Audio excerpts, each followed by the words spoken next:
Federal agents in Chicago arrest the alleged Latin Kings leader, accused of plotting to kill a senior DHS officer. The U.S. Attorney's Office for the Northern District of Illinois unsealed a criminal complaint Monday charging 37-year-old Chicago resident Juan Espinoza Martinez with a single count of murder for hire. Officials say Martinez, an undocumented immigrant from Mexico, placed a cash bounty to assassinate a Border Patrol commander through Snapchat messages. Investigators found messages offering $2,000 for info and $10,000 if you take him down, targeting a DHS officer. The victim was identified as U.S. Border Patrol Chief Gregory Bovino, a top Border Patrol commander with Operation Midway Blitz. Martinez led Latin Kings members in Chicago's Brighton Park and Little Village neighborhoods, as per reports. The gang allegedly mobilized after a police-involved shooting on October 4th involving Border Patrol agents. As per reports, Martinez ordered members to arm themselves and patrol gang territory around 26th and South Drake. U.S. Attorney Andrew Boutros condemned the alleged plot as a profound contempt for life and public safety. Boutros vowed to hold Martinez accountable and ensure no officer fears for their life while serving the nation. Deputy Attorney General Todd Blanche called it an attack on every American who depends on law enforcement. Blanche said the Justice Department's Take Back America missions targets gangs and organized criminal networks. The arrest marks a major breakthrough in Operation Midway Blitz's crackdown on gang violence. Meanwhile, Department of Homeland Security Secretary Kristi Noem said during an interview that bounties have been placed on federal agents by gangs and cartel members. Noem said that the bounties range from $2,000 to $10,000.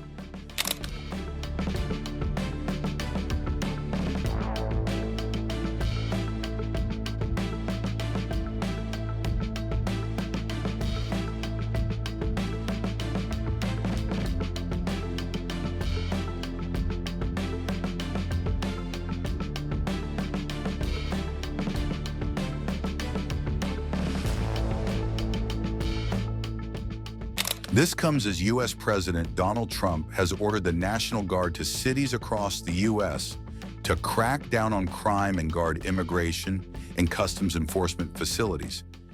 As you know, the Department of Homeland Security is tasked with making sure that we have a secure border, which we have overwhelmingly been successful with by President Trump's direction at making sure we're enforcing our laws in this country, that the rule of law matters and that it applies equally to everybody.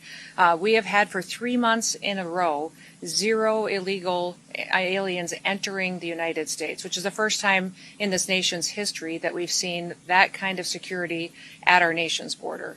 Also, we've been working on getting dangerous, criminal, illegal aliens out of our country.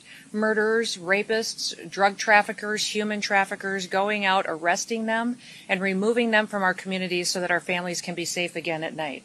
Our top priorities have been these 2 items: securing our borders and arresting dangerous criminals and removing them from our cities and our towns and our states across the country from coast to coast. Since President Trump has taken office, we have arrested hundreds of thousands of these illegal criminals. I'm here today because the elected leaders in this state of Illinois are ignoring the law. In fact, they're being obstructionists when it comes to getting dangerous criminals off of their streets. They are deciding that dangerous criminals that are murderers, rapists, money launderers, have committed assault, that are trafficking children, are more important than the families that live in the communities here. That includes Governor Pritzker, Mayor Johnson, and others who have worked so hard to protect these dangerous criminals. They'd rather be a sanctuary state and continue to put those individuals above American citizens who built this country, who've raised their families here for generations, and just want to be able to walk down the street safely at night and put their kids to bed and live a peaceful life. Today I'm highlighting 4 different examples of individuals that we've recently arrested here out of this office with the good work of ICE and our HSI officers that we've taken off the streets without the help of the governor or the mayor. Our federal officers have had to do this alone without their support, and these dangerous individuals are now no longer victimizing people because of the good work that we do. These individuals would still be out on our streets today, committing crimes and attacking people and harming them and hurting our children if Governor Pritzker and Mayor Johnson had their way, because their choice has been routinely over and over and over again to release these criminals back on the streets. The debate over so-called sanctuary policy has consequences for our law enforcement officers, but also for the families that live here and the businesses that are just trying to provide for their community. Governor Pritzker and Mayor Johnson are answering that question every single day of who should be our priority, who should be our responsibility, and over again, they're choosing criminals. In just the last 7 months, ICE has issued over 1,664 detainers in Chicago alone. 1,664 detainers we have lodged against violent criminals, and that is a 106% increase over what was issued during the Biden administration. Unfortunately, Chicago and its leadership has only honored 8% of those. That means every other person, when they're released from paying for the consequences of their crimes, back onto our streets without any notification to individuals or to the families that have been victimized by them. By getting those 8% at least off of the street, the brave men and women of ICE are saving American lives. Yesterday we announced that now our ICE officers are facing a 1,000% increase in assaults against them. And you read about the stories and hear what's happening from coast to coast every day in our national media and in our press. But it's in large part due to the pro-sanctuary state and cities policies and the language of elected bureaucrats and politicians that are reckless with their lives and endangering their families. Every public official should talk about and work to protect people, to keep them safe and American people's lives safe. I want you to look at the contraband that's in front of me. We have 20 kilograms of fentanyl that's in front of me on this table. That's enough to kill 10 million people. And here out of this office, this was interdicted just days ago here in Illinois. And because these federal officers have been out on the streets picking up criminals and dangerous individuals, we were able to take this 20 kilograms of fentanyl off the streets and save over 10 million lives. They're also keeping these weapons out of the hands of criminals that would use it to rob and assault and to murder individuals in these communities. Unfortunately, all of the politicians that have spoken out against their efforts, their desire appears to be that they would like to have more of this on their streets. More drugs out there for their kids and families to be victimized.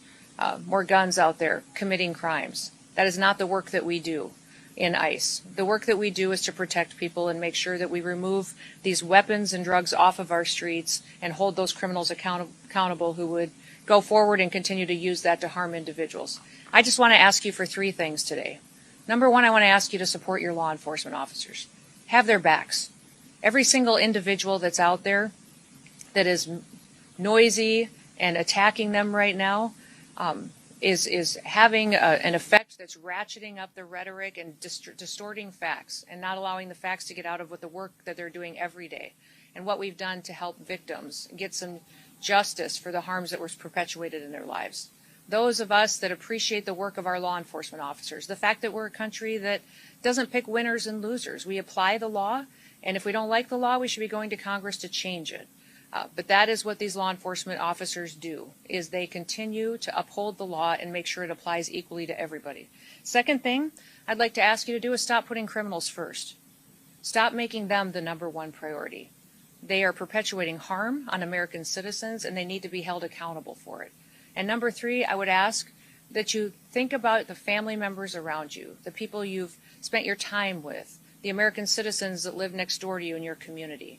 Start thinking about what kind of a community they want to live in, what your city should look like, what their families deserve, and put them first. Make them the priority because they're the ones who've invested in this country, and keep it safe and keep it productive and keep it the best country in the world. We'll never apologize here for protecting the American people, but we're going to continue to arrest dangerous criminal illegal aliens. We will defend the homeland.